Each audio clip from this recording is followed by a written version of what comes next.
आणि यानंतर आपण थेट जाऊयात विधिमंडळ परिसरामधून आदित्य ठाकरे बोलतायत। म्हणजे पोडापोडीचं राजकारण वगैरे वेगळं, पण जे काही जिम्मेदारीने काम करत असतात ती जबाबदारी स्वतः घेतात। आणि नेहमीच आपण पाहिलं असेल की जे हे मोठे नेते असतील किंवा प्रमुख नेते असतील ते हेच सांगतात की कुठच्याही यशात सगळ्या टीमचं यश असतं, पण अपयश असेल तर स्वतःचं असतं। पण आज आपण दुर्दैवाने हे पाहतोय की एका बाजूला अपयश झटकणारे किंवा जबाबदारी झटकणारी लोक ही सत्तेत बसलेली आहेत।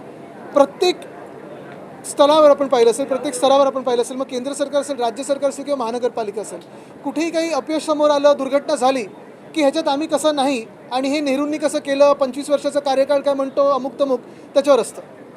पण जेवढे जबाबदार ह्याच्यात भाजपच्या महापौर आणि मिंदे गटाचे उपमहापौर आहेत, तेवढे जबाबदार ह्याच्यात मिंदे स्वतः आहेत। कारण गेले 4 वर्ष 2022 पासून आणि खरं तर त्याच्या आधीपासून नगरविकास खातं हे फेकनाथ मिंदेंकडे आहे।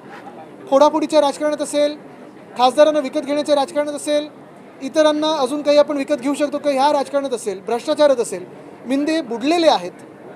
पण जर तुम्ही पाहिलं तर जबाबदारी कुठच्याही शहराची किंवा त्यांच्या खात्याची स्वतः घेत नाहीत ना, उत्तर द्यायला सक्षम आहेत आणि कुठची जबाबदारी घेऊ शकत नाहीत। ज्या काही घटना आपण पाहतोय दुर्दैवी घटना आहेत, जेवढी झाडं आत्ता गेल्या 2-3 दिवसात पडलेली आहेत, पाणी तुंबण्याच्या ज्या घटना पुढे आलेल्या आहेत, आणि हे सगळं होत असताना आपण पाहिलं असेल एक झाड पडून एका 11 वर्षाच्या मुलाचा मृत्यू झाला। दुर्दैवी आहे, म्हणजे खरोखर बघू शकत नाही असं ते चित्र होतं। कालच एका मॅनहोलमध्ये पडून अजून एका व्यक्तीचा मृत्यू झालेला आहे। आणि ह्याच पायऱ्यांवर अमित चाटम हे ह्या सगळ्या गोष्टीची टिंगल उडवत आहेत। म्हणजे किती निर्लज्जपणा स्वतःच्या रक्तात असावा। ही भाजपची घाणेरडी वृत्ती, कुठचीही घटना झाली की टिंगल उडवायचं, हसामशी करायचं आणि निघून जायचं, ही काल अतिशय भयानक वृत्ती ही दिसलेली आणि मुंबईकरांना तर जाणवायला लागलेलं आहे की कोणाच्या हातात ही सत्ता दिली आहे। काल मॅनहोलची जी दुर्घटना घडली यानंतर आज G24 तास करून रियालिटी चेक करण्यात आलं। काही ठिकाणी अद्यापही हे मॅनहोल ओपन आहेत, काही ठिकाणी जी गटार आहेत ते सुद्धा ओपन आहेत, त्यामुळे पुन्हा एकदा घातपात होईल। निश्चितपणे तुम्ही पहा, नालेसफाई पूर्णपणे झालेली नाही आहे, रस्त्याची कामं देखील सेफ स्टेजला अनेक ठिकाणी आलेली नाही आहेत। मॅनहोल्स असतील, गटार असतील, ते तसेच्या तसेच आहेत। अनेक ठिकाणी पाणी तुंबल्यानंतर हे पाण्याच्या खालती जे साचलेलं पाणी असतं त्याच्या खालती दिशेनासे होतात आणि मग असं झाल्यानंतर कोण ना कोण पडते। परवा महापौरांच्या समोर जेव्हा कोणतरी पडलं तेव्हा महापौरांनी त्याच व्यक्तीवर चौकशी लावली आहे, महानगरपालिकेच्या कर्मचाऱ्यांवर। म्हणजे आज सगळे कर्मचाऱ्यांना तुम्ही त्यांचे हात धुवून मागे लागणार, तुम्ही चौकशी लावणार, पण स्वतःच्या जबाबदारीबद्दल काय?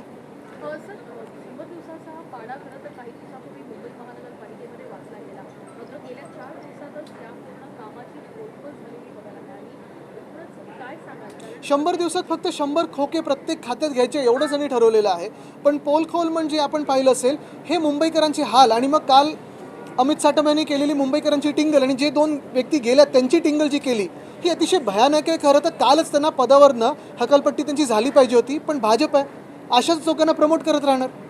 सर, खरं तर आज मुंबईचे अनेक प्रश्न होते, मात्र तुम्ही आलेल्या म्हणत मंत्री उपस्थित नव्हते। अनेक वेळा तुम्ही सभागृहात हा मुद्दा उपस्थित केलाय, सभात्याग केला आहे मुद्द्यावर, मात्र तरीही मंत्री उपस्थित नव्हते। किंबहुना उदय सामंत आज चिडल्याने तेच बोलले की मी एकट्याने ठेका घेतलाय का लवकर यायचा, इतर मंत्री का लवकर येत नाही। निश्चितपणे आज तर मी इथे आलेलं सांगितलं की इथे आपण पत्रकार सगळे हे आत पूर्ण सत्ताधारी पक्ष आणि मंत्री सगळे जे असतात त्यांच्यापेक्षा जास्ती संख्या आहे। तसं पाहायला गेलं तर विधिमंडळात एकमेव काम सगळ्यांचं असतं, ते म्हणजे मंत्र्यांनी तिथे बसून सगळ्या बाजूचे जे आमदार बोलतात, मग आम्ही असो किंवा सत्ताधारी असो, त्यांचे पण आमदार आहेतच ना, त्यांचे पण लोकप्रतिनिधी आहेत, त्यांचे पण लोक जनतेतून निवडून आलेत किंवा निवडणूक आयोगाच्या आशीर्वादाने निवडून आलेत।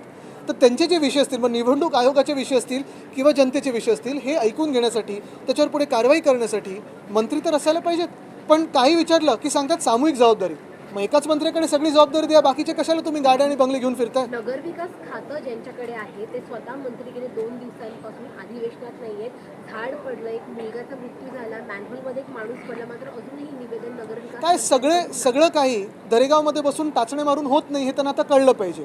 ठीक आहे, मुख्यमंत्री पदाच्या मागे लागलेले आहेत, ऑपरेशन देवेंद्र फडणवीस करत आहेत, खासदार विकत घेत आहेत, पण जी त्यांची मुख्य जबाबदारी आहे ती पहिली जबाबदारी म्हणजे जनतेला उत्तर देणं, लोकप्रतिनिधींना उत्तर देणं ह्या विधिमंडळात बसून, आणि तिसरं म्हणजे ज्या महानगरपालिका त्यांच्या अखत्यारीत येतात किंवा त्यांच्या खात्याच्या अखत्यारीत येतात, खातं म्हणजे पैसे खाणं नाही, काम करणं असतं, ते त्यांनी समजून घेतलं पाहिजे।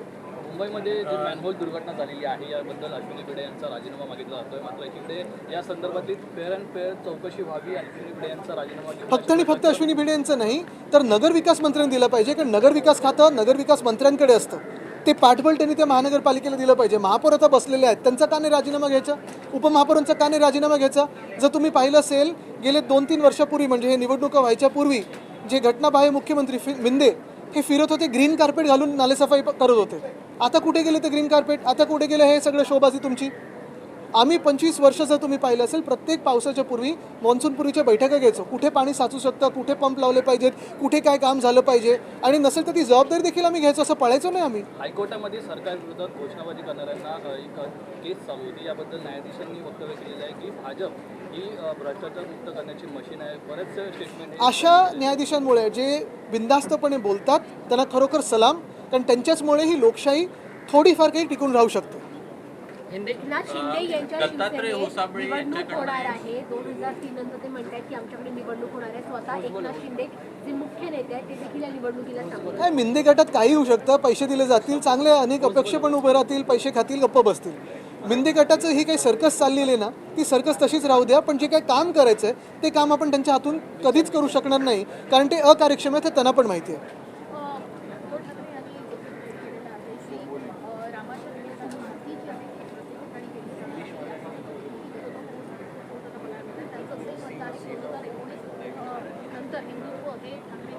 मला वाटतं आम्ही 2018 अनेक वर्षानंतर जिथे भाजप हा अयोध्येचं राम मंदिरबद्दल पूर्ण प्रश्न विषय विसरून गेलो होतं, 2018 आम्ही पहिलं गेलो आणि तिथे घोषणा दिली, पहिले मंदिर फिर सरकार. भाजपला आठवण करून दिली. तेव्हा आम्ही इथे छत्रपती शिवरायांची पावनभूमी शिवनेरी त्या किल्ल्यावरनं माती घेऊन गेलो होतो अयोध्येला, एक भावना म्हणून, मनात एक विचार घेऊन की इथून जेव्हा छत्रपती शिवरायांची च्या भूमीतून जेव्हा माती तिथे जाईल, मुठभर माती जरी असली तरी ते मंदिर बनून राहील. तसंच बरोबर एका वर्षानंतर आपल्याला माहिती आहे सुप्रीम कोर्टाने निकाल दिला रामलल्लाच्या मंदिरासाठी. भाजपने निर्णय घेतला नव्हता. आम्ही सांगत होतो अध्यादेश काढा, कायदा बनवा, पण ते करायला हिंमत नव्हती. सुप्रीम कोर्टातून निर्णय आला आणि त्याच्यानंतर हे राम मंदिर बनलं. 2019 साली जेव्हा उद्धवसाहेब मुख्यमंत्री झाले तेव्हा पण पहिली आम्ही जी व्हिजिट केली ती तिथे अयोध्येत राम मंदिराला केली. आमच्यासोबत काँग्रेसचे पण आमदार होते काही. आणि नंतर आपण पाहिलं असेल हे जे काही नवीन मंदिर बनलेलं आहे, तेव्हा तर उद्घाटनाला आम्हाला बोलवलं नव्हतं. आम्ही काळाराम मंदिरला गेलो, तिथे आम्ही आमची आस्था दाखवली. पण मुख्य गोष्ट ही आहे की तुम्ही हिंदू असाल किंवा नसाल, तुमचा देवात विश्वास असेल किंवा नसेल, पण कोणी एवढं मोठं भाजप एवढं पाप करणार नाही की ज्या राम मंदिरावरनं राजकारण केलं, भाजपने दंगली घडवल्या, सगळं काही केलं, आज सत्तेत बसले, त्याच राम मंदिराच्या दानपेटीतून तुम्ही पैसे काढणार आणि खासदार विकत घेणार. एवढं मोठं पाप कोणी करू शकत नाही, नास्तिक व्यक्ती पण करू शकत नाही.